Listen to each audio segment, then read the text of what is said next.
The following program deals with a controversial subject. The theories expressed are not the only possible interpretation. Viewers are invited to make a judgment based on all available information. Tonight, liftoff. We have a liftoff. We investigate the most extraordinary event of the 20th century. That's one small step for man. Man landing on the moon. One giant leap for mankind. But believe it or not, some people say it never happened. This whole thing was a fake. Decide for yourself as we explore the evidence. The Eagle has landed. Analyze official government photos. What a ride, what a ride. Examine the films. The flag flaps on the moon where there's no atmosphere. And hear the testimony of one former astronaut who's not afraid to speak his mind. NASA could have covered it up. Could the government have orchestrated the deception of the century? NASA could have pulled off the greatest hoax of all time. You be the judge. On Conspiracy Theory, did we land on the moon?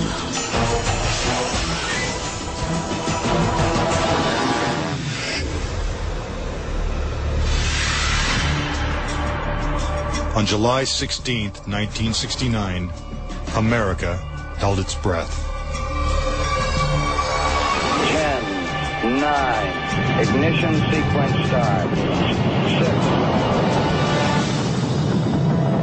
2, 1, 0.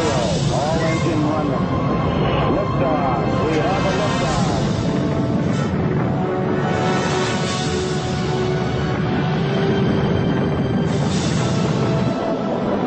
Apollo 11 blasted into space, beginning its 250,000-mile journey to the moon. During their 8-day voyage, the Apollo 11 astronauts saw spectacular views of the Earth, floated in a weightless environment, and supposedly went where no man had gone before. Guys looking good, down a half. Lights on, picking up some dust. 4 forward, drift into the right a little. Contact light. Okay, engine stop. We copy you down, Eagle. Houston, Tranquility Base here. The Eagle has landed. But did it? Did they really land on the moon? Most of us think so. Millions of people watched on television as the lunar lander touched down, and these unforgettable words were spoken. That's one small step for man. One giant leap for mankind. But even today, there are those who claim that believing in man's one small step requires one giant leap of faith. Bill Casing was an analyst and engineer at Rocketdyne, the company that designed the Apollo rockets. There were many problems that evolved during the 60s that led people to believe that we're never going to make it to the moon.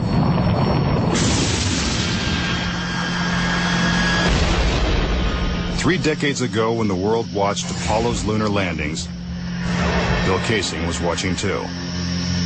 But what he saw on television, combined with his experiences at Rocketdyne, made him a skeptic.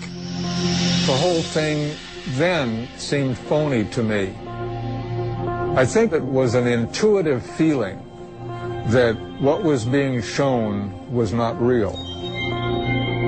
As he studied the footage more closely, he was shocked to find several inconsistencies.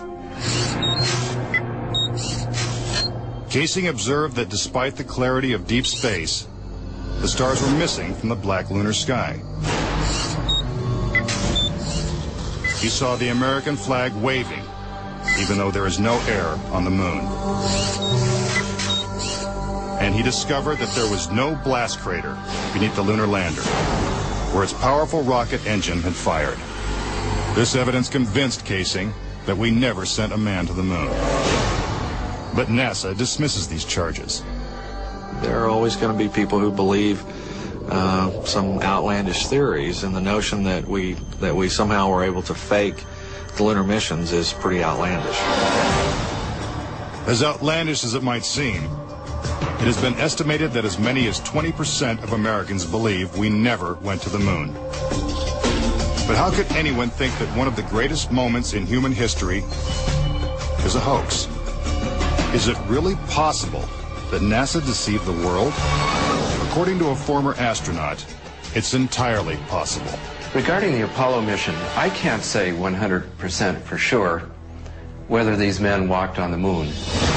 Brian O'Leary was a NASA astronaut in the 1960s and served as a science advisor during the Apollo moon missions. It's possible that NASA could have covered it up just in order to cut corners and to be the first to allegedly go to the moon. Was getting to the moon first so important that our government would consider faking it?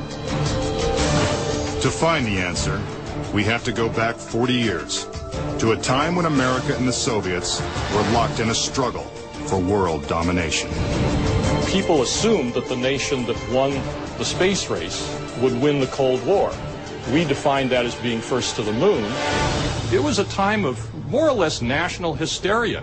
On October 4th, 1957, the Soviets terrified America when they sent Sputnik, the world's first satellite, into orbit. The New York Times had to publish an article explaining to Americans that it did not carry nuclear bombs that could be dropped on the city from that altitude. The American public's fear of nuclear annihilation intensified as Russia took the lead in the space race. House Speaker announced in Congress that we may be headed for extinction. Many feared that the Soviet Union's ultimate goal was to put a missile base on the moon.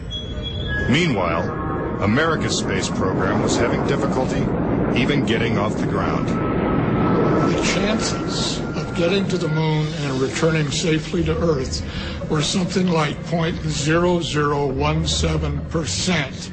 In other words, virtually an impossibility. What actually happened in my mind is that during the 60s, they said, if you can't make it, fake it. But if the Apollo missions were fake, how was this monumental hoax accomplished? According to Casing, the launch of Apollo's Saturn V rocket was real. It just never sent astronauts to the moon. The astronauts were launched with the Saturn V.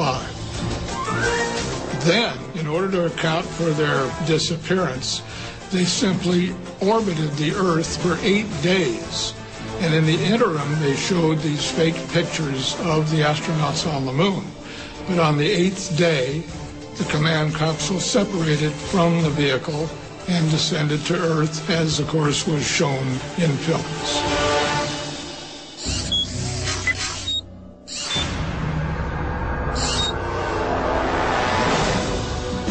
This theory inspired the 1978 movie Capricorn 1, in which the government attempts to fool the world by faking a mission to Mars. We do not claim this planet in the name of America. We claim it in the name of all the people of the planet Earth. The Apollo footage is strikingly similar to the scenes in Capricorn 1. Producer Paul Lazarus suggests that the film's plotline could be more fact than fiction.